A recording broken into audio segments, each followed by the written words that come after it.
I got an early access in the Game of Thrones Kingsroad, and this game is going to be released officially in April, so in this month, pretty much soon, and I achieved myself pretty much decent results, I should say. In this video, I am going to provide guidance for beginners about the best start as a Sellsword.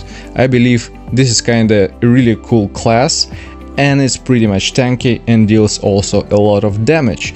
I will provide some tips, advices, suggestions, and this is Rudikalix Video Games channel, so don't forget to hit the like button and subscribe, and let's begin. But before we're going to start, I am enrolled in Netmarble Content Creator Program for Game of Thrones Kingsroad. They are going to provide some additional codes with some rewards, which are pretty nice.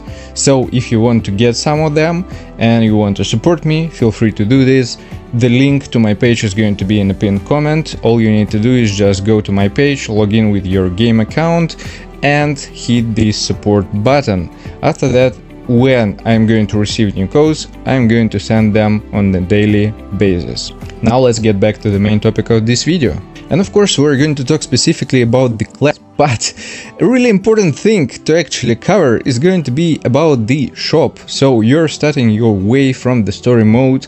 At the very beginning, you don't have access to this one thing, and you should complete several chapters. After that, you will have a full access to pretty much everything. And as soon as you're going to have access to the shop, the only thing that I'm going to suggest you to buy, actually two things, are going to be this one package, which you can buy actually for some pay-to-win currency, but it's not huge and it's really worth it because you're going to spend a lot of time on traveling around the map. So fast traveling is kinda an important moment, and each fast travel is going to take some of game currency.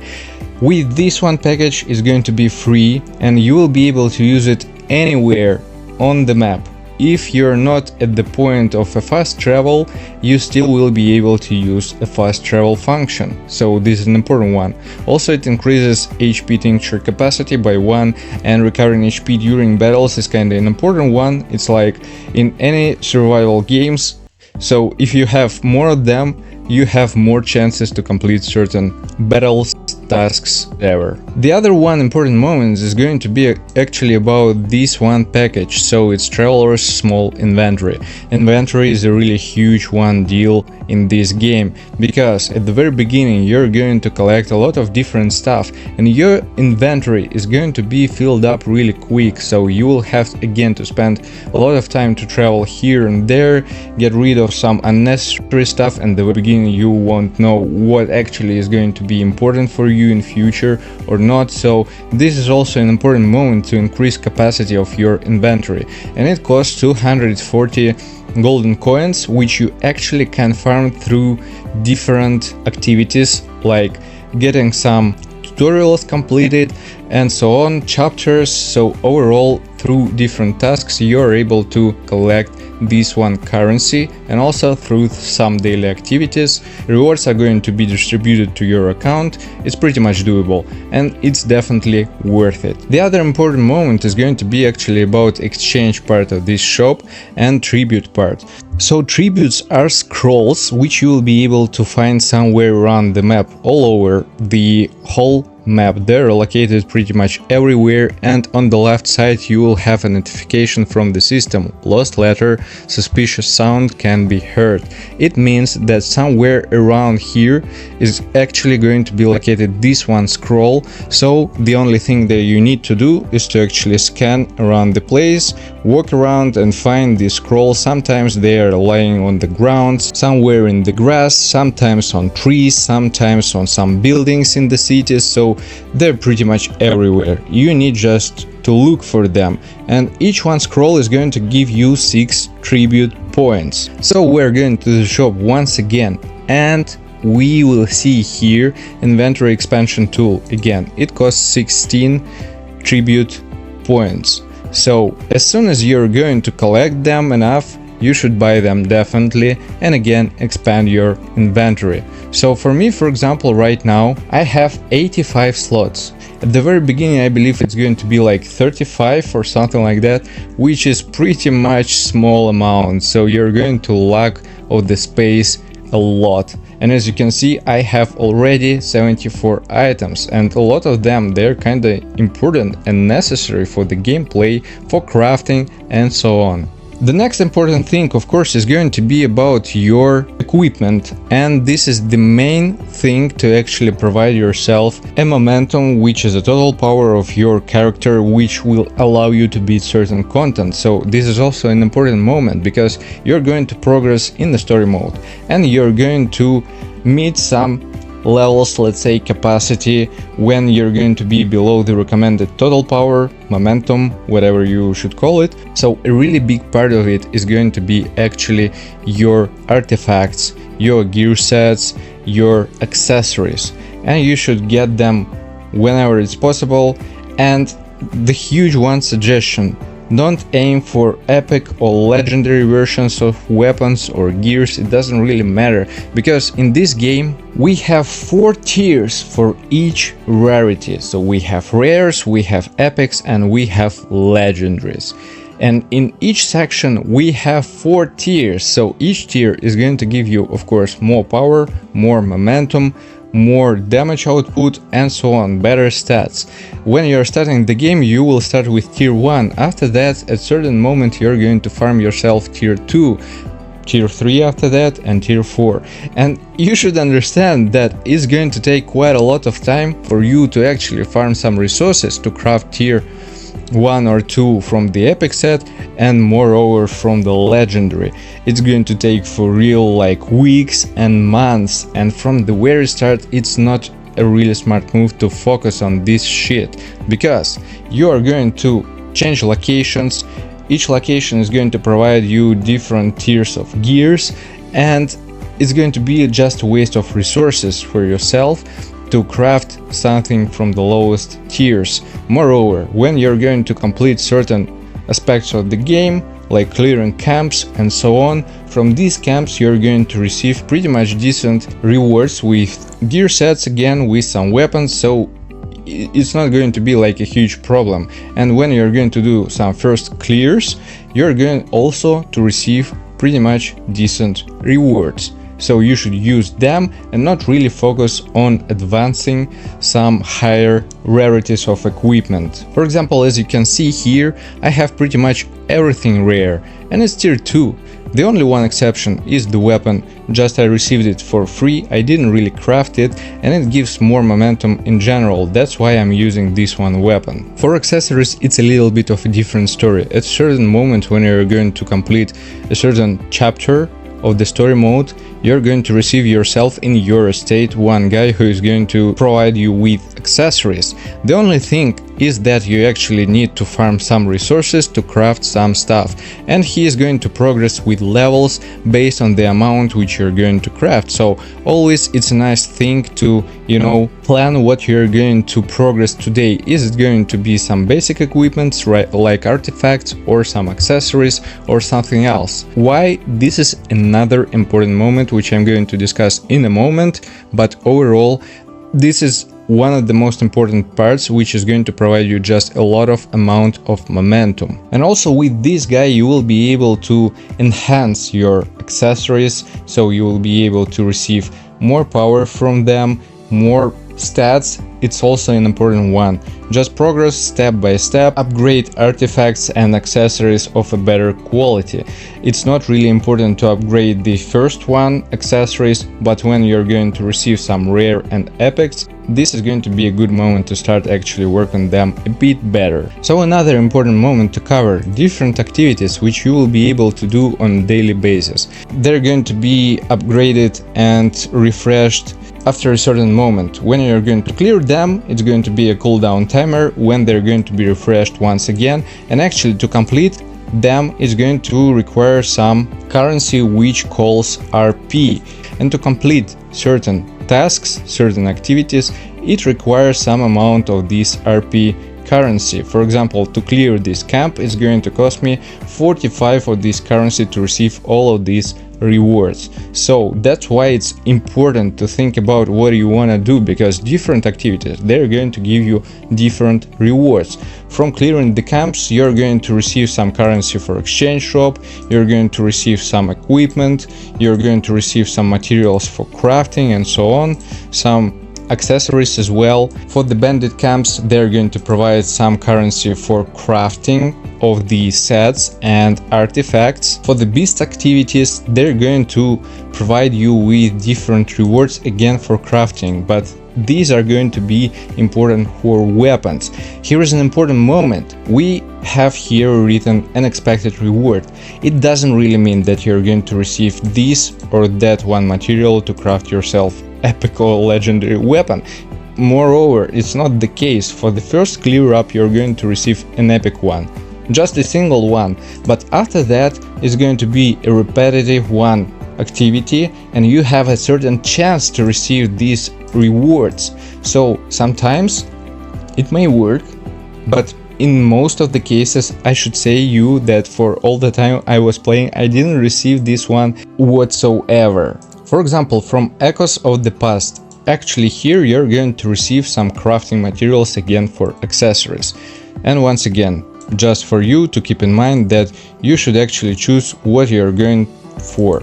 If it's going to be some house sigils, which also an important one part, I'm going to talk about it in a moment, for some materials for crafting gears, for crafting some weapons, or just clear up something for getting yourself some additional rewards, which are going to be random. For the house sigil, through the game you will be able to get some packages which are going to have inside different versions of these sigils. They might be uncommon, rare, epic, and overall they're going to be an important moment to actually fill up these, let's say, books, which are going to give you additional momentum. Now about your estate. Really important part to actually progress with, because this is going to give you some better chances to get higher quality accessories, some better quality of artifacts and so on. When we're going here to the messenger raven or in the main building of your estate, you will see that you can actually level up your estate. It's going to require some resources, some building resources, and also some in-game currency, which you will be able to farm from different activities, completing different side quests, main quests, and so on. By progressing your estate, you will be able to also upgrade different parts of your estate. So, for example, I have Forge at level 6, and with this level, I'm able to craft from tier 1 to tier 4 different equipments like weapons, gears, and so on. For jewelry, again, I have a chance to get myself epic jewelry, so overall it's going to help to progress even more. For the workshop, you will have more slots and so on. The other important part is going to be about expeditions, and at a certain level of the progress you're going to receive yourself after completing certain tasks.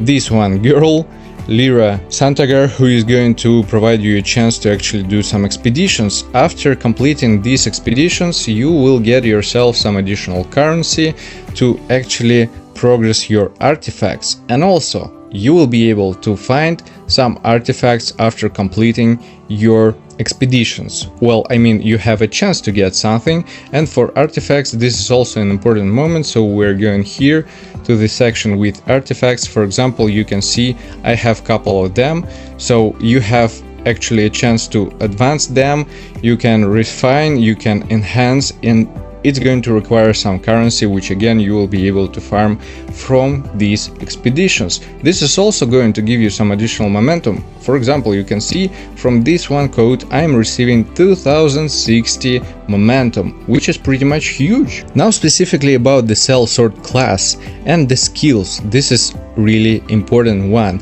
and by leveling up your character you're going to receive access to different skills. So I won't really suggest you to go all in at a certain one skill.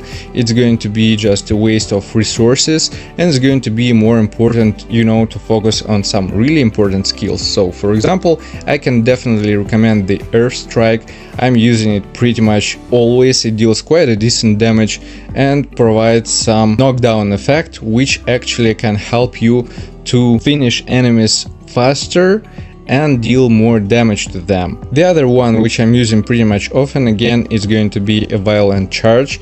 So overall it also deals quite a decent damage, and it helps to even stop and prevent some attacks if you're going to do it on time. For ignite weapon, I was thinking this is going to be a good one, but after trying it out, actually not really, so I can't really recommend it. The other one which I'm going to try, and for now I don't have any real opinion about this one, but it's going to be a whirlwind. I was looking for this skill and I just opened it, so I'm going to upgrade it and we'll see how it's going to work. Also the other section, which is going to be in default for the Sellsword class, to be honest, in many cases I'm using just strike combos, so I am progressing also the mighty strike because it helps to finish some enemies when you're going to knock them down, but overall my main focus was on basic combos. So the most important one here are going to be strike combo 1, because at a certain level when you're going to progress, you will have a chance to upgrade some skills which are going to work pretty much decent for this class. He's kinda tanky, I should say, and for example at level 6 of this strike combo 1 you will be able to upgrade this one tree, which is going to help you not be countered by any opponent. So whenever you're going to cast this basic combo 1, even if you're going to be hit by enemies, it's not going to stop you from finishing this combo. This is also really important, because in many cases when you're trying to finish your combo and some opponents they're going to attack you, they're going to just prevent all of your combination, and it's going to be a real pain in the ass because it's going to waste your time, waste your rage gain, and also of course you're going to receive some damage. The other one which I'm going to use also pretty much often is going to be strike combo 3, because it's going to knock down opponents. Again, it's really important because you are going to have a chance to use yourself a mighty strike to finish this opponent really quick. So it's really helpful one. For the upgrading some skills, I was focusing mostly on damage output for my character, so everything in attack power, in damage boost and so on. I have to say that overall this class it does really decent damage, and again it's pretty much tanky. I have myself quite a decent amount of HP, it's over 3k, so I can survive for a long time, I can tank and I can produce a lot of damage. Another one moment is going to be about the trait tree, and here we have different sections with attack, defense and support. So basically these are some additional parameters which are boosting your stats overall, and for this class you might consider yourself to focus a little bit on defense to, you know, block some opponents, parry them, but overall I didn't find this really that important, and my main focus is on attack trees. So I am focusing on increasing my critical hit rate, critical hit damage, it calls here critical strike rate, some skills which are going to increase my mighty strike damage, again critical hit strike, light attack damage. So I am focusing all in on increasing my critical hit rate and damage output. The guidebook section is also an important one, because here you have different missions. According to the chapters of these missions, you're going to receive some additional rewards, which are going to be important really for gaining some additional artifacts, some additional currency for crafting and so on, some skill levels, and this is going to be really important to collect them and complete. And also after completing chapters you're going to receive yourself golden dragon coins, which I already discussed a little bit at the very beginning. So you can farm them, but it's not like an easy one currency to farm. The main currency here is actually the copper, which you will be able to get from different activities, once again from different side quests. Doing your dailies and weekly missions are also important, because it's going to provide you with some additional rewards, so whenever you have time you should focus on this. It's going to help to progress with your account as well. And of course completing your side quests, which you can see for example on the map. In this location it was a single one side quest which I completed, and pretty much I completed all the other parts as well which are open for me. They're going to provide some additional nice rewards, and following of course the main storyline, which is going to give you access to more abilities to progress with your account, this should be your main focus. Take your time to progress, take your time to gain some momentum. This is also important to cover different parts. And here actually on the map I should show you, we have a world boss which is going to provide some nice rewards, but the recommended momentum is pretty high, I should say, and it's brutal. This is Dragon, yeah, and you have a chance to fight it with some other players, like a real-time one battle, so it's a brutal one, and we should prepare for it. Here you have a chance to get yourself some legendary stuff, so this is going to be a huge one to progress even further. And also not to mention, in Winterfell, when you're going to reach this moment by the storyline, you will have actually an access to Altar of Memories, where you have to enter the dungeon and in co-op with other players farm some bosses. So again, it's also a co-op mode from which you will have a chance to get some additional rewards, which are pretty much decent, but again, it's a chance, so it's not a guaranteed one. So all things to cover in this game, to farm, to discover, and I'm pretty much enjoying it, enjoying the storyline, enjoying some farming, side quests, they're kinda interesting, and I'm planning to cover this game further. I hope it's going to get some more attention. And this is pretty much it for Beginner's Guide. I tried to explain the most important parts to help you to actually progress in the best way at the very beginning, at the very start. Hope you enjoyed it. Again, don't forget to hit the like button and subscribe, and see you guys in the next one. Take care.